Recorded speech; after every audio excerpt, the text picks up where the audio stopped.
Bugün pravoslav xristianlar üçün ilin ən ağır günlərindən biridir. Eyni zamanda Böyük Cümə adlandırılan bu gün inanclılara görə İsa Məsihin Qolqoti dağında çarmıxa çəkildiyi gündür.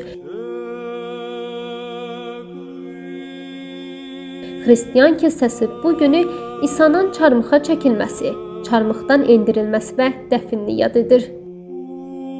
Qırmızı cümədə inanclı insanlar müxtəlif şəkildə oruç tutur. Bəziləri gün ərzində heç nə yemir, bəziləri isə yalnız su və çörəklə kifayətlənir.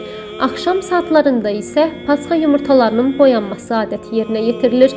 Qeyd etmək lazımdır ki, Pasxa yumurtası mütləq qırmızı rəngdə olmalıdır.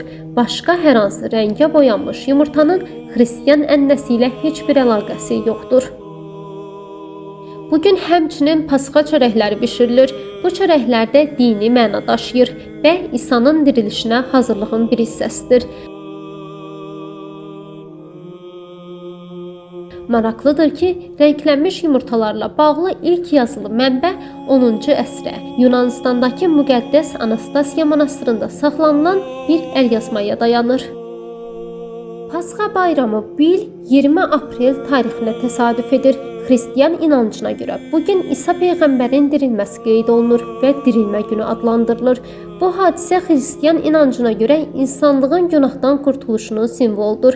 Bu səbəbdən xristianlara görə Pasxa yalnız bir dini bayram deyil, həm də ümid, dirçəliş və yeni başlanğıcların bayramıdır.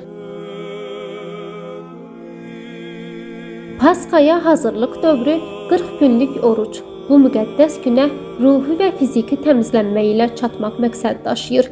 Bayramın tarixi hər il dəyişir və bahar bərabərliyi ayın fazaları və Qriqoryan təqviminə əsasən müəyyən olunur. Martın son həftəsi ilə aprelin son həftəsi arasında qeyd olunur. Bayramda ailələr Pasxa süfrəsi arxasında bir araya gəlir, bir-birini İsa dirildi deyə salamlayır və yumurta döyüşdürürlər.